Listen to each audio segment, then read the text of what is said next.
চাঁপাইনবাবগঞ্জের দৈনিক গণমুক্তি পত্রিকার ৫২তম প্রতিষ্ঠা বার্ষিকী পালিত। ওয়াহিদুল ইসলাম ফরাদের পাঠানো ভিডিও চিত্রে বিস্তারিত থাকছে প্রতিবেদনে।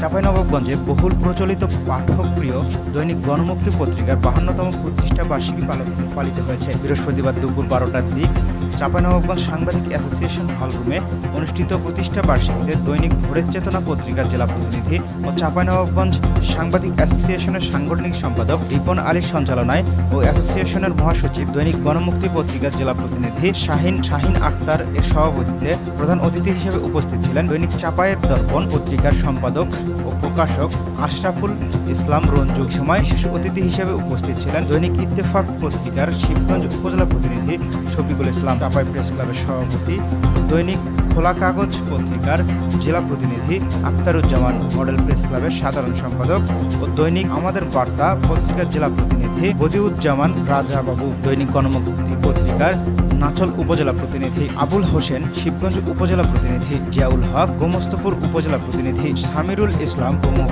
সহ বিভিন্ন ইলেকট্রনিক ও প্রিন্ট মিডিয়ার সাংবাদিক উপস্থিত ছিলেন। প্রধান অতিথির বক্তব্যে আশরাফুল ইসলাম রঞ্জু বলেন, সাধারণ মানুষের কাছে দৈনিক গণমুক্তি পত্রিকা খুব অল্প সময়ের মধ্যে দেশপ্রেমের অভূতপূর্ব উদাহরণ তৈরি করেছে।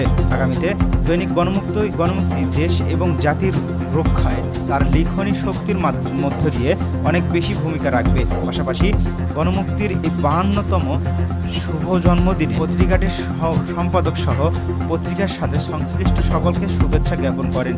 আলোচনা শেষে গণমুক্তি ৫২তম প্রতিষ্ঠা বার্ষিকী উপলক্ষে কেক কাটা ও মধ্যাহ্ন ভোজের আয়োজনের মধ্য দিয়ে অনুষ্ঠানটি সমাপ্তি ঘোষণা করা হয়।